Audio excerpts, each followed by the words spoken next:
कुल मिलाकर यह बात निकलकर सामने आती है। लेकिन एम्बेसडर त्रिपाठी, जो समंदर के अंतर्राष्ट्रीय नियम कायदे हैं वो क्या कहते हैं? और आज की तारीख में, आज के दौर में क्या यह संभव है कि इतना बड़ा हादसा हो जाए, किसी देश से मदद ना मांगी जाए और इतने बड़े हादसे को छिपाने की कोशिश की जाए? देखिए, अब अंतर्राष्ट्रीय कानून के हिसाब से तो 12 नॉटिकल माइल तक आपका टेरिटोरियल वाटर होता है। अच्छा। तो उसमें तो आप कुछ भी कर सकते हैं, लेकिन उसके बाद 200 नॉटिकल माइल तक जो आपका कॉन्टिनेंटल शेल्फ या वो होता है, तो उसमें यह है कि आप कमर्शियल एक्टिविटीज़ कर सकते हैं उसमें, जिस देश का वो एरिया है उस देश से पूछ के उसको बता के। लेकिन ये मिलिट्री एक्टिविटी थी। फिर देखिए, चीन क्यों छुपा रहा है? चीन इसलिए छुपा रहा है कि अगर चीन ये बताएगा तो दो चीज़ें जाहिर होंगी। एक तो ये कि चीन साजिश कर रहा था दुश्मन देशों की पनडुब्बियों को फंसाने के लिए। दूसरा ये कि चीन की इनकम्पिटेंस न सिर्फ दुनिया पे जाहिर होगी, बल्कि चीन के लोगों पर भी, डोमेस्टिक कॉन्स्टिट्यूंसी पर भी उनके जाहिर होगी, और उससे जैसे कोरोना में हुआ था उसको बड़ी फजीयत का सामना करना पड़ेगा। तो इसलिए चीन सिरे से नकार रहा है कि ये बात। और त्रिपाठी सर, यही वजह है कि 2 महीने तक अपने इनकॉम्पिटेंस को छुपाने के लिए सब कुछ किया, दबा के रखा गया इस खबर को। जी बिल्कुल, इनकॉम्पिटेंस को छुपाने के लिए किया। लेकिन आप सोचिए कि अगर 6 घंटे के बाद उसको रेस्क्यू नहीं किया जाता चीन के उससे, तो हादसा ज़्यादा बड़ा हो सकता था, क्योंकि एक न्यूक्लियर पनडुब्बी डूबे हुई पानी में थी और वो परेशानी कर सकती थी। तो अब कम से कम यह है कि, लेकिन चीन इस चीज़ को कभी भी स्वीकार नहीं करेगा। चीन ने साफ कहा है कि इट इज़ कंप्लीट फॉल्स।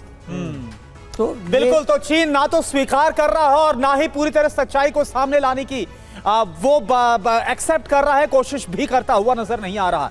इन सब के बीच आप देखिए एक और बड़ी खबर परमाणु पनडुब्बी को लेकर ही। परमाणु पनडुब्बी डूबती तो बड़ी तबाही आती।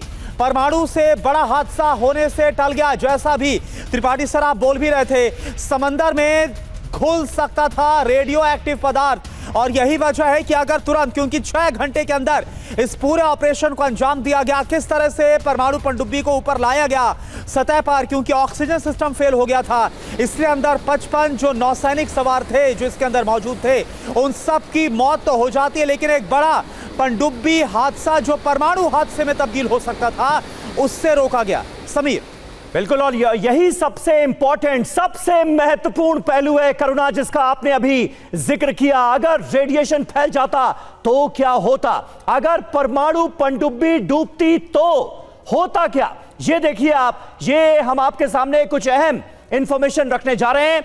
रेडियो एक्टिव लीक होने से समंदर में जहर घुल जाता। ये बहुत खतरनाक स्थिति हम सबके सामने आ सकती थी। खतरनाक रसायन पानी में मिल जाते।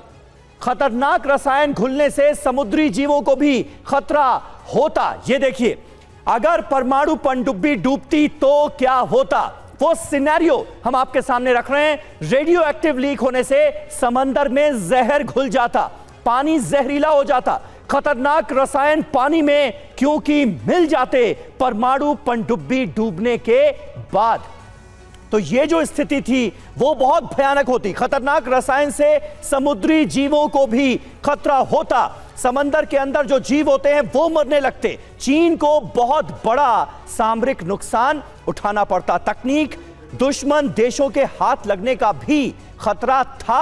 ये साफ तौर पर जानकारी सामने आती है।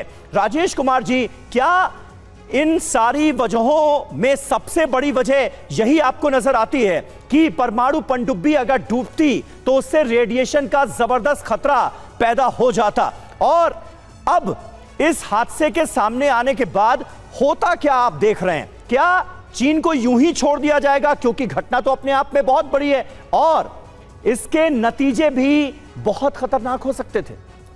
तो इसका जवाब मैं दो हिस्सों में दूंगा। पहली बात यह है कि ये पहली न्यूक्लियर सबमरीन नहीं है जो कि डूबी है।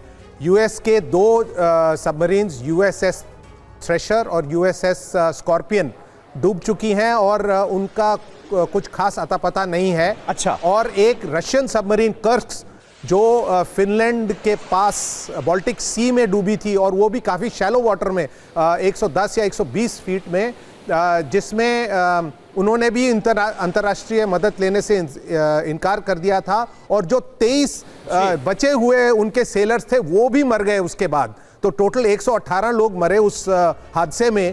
तो ऐसे है कि पर उस एरिया में आज तक जो है कुछ ऐसी रेडियो एक्टिविटी का ज़्यादा नहीं है। तो बहुत बड़े सागर में अगर न्यूक्लियर सबमरीन डूब जाए तो उसका क्या होगा ये हम कह नहीं सकते। लेकिन बिल्कुल राजेश जी, भले ही इससे पहले भी न्यूक्लियर सबमरीन का हादसा हुआ जो आपने बताया, लेकिन इस बार जो हादसा हुआ इसको लेकर सभी की तरफ से चिंता जाहिर की गई, और खास तौर पर जो एक बड़ी साजिश जो प्लानिंग की गई थी चीन की तरफ से, यह अपने आप में एक बहुत बड़ा सवाल है।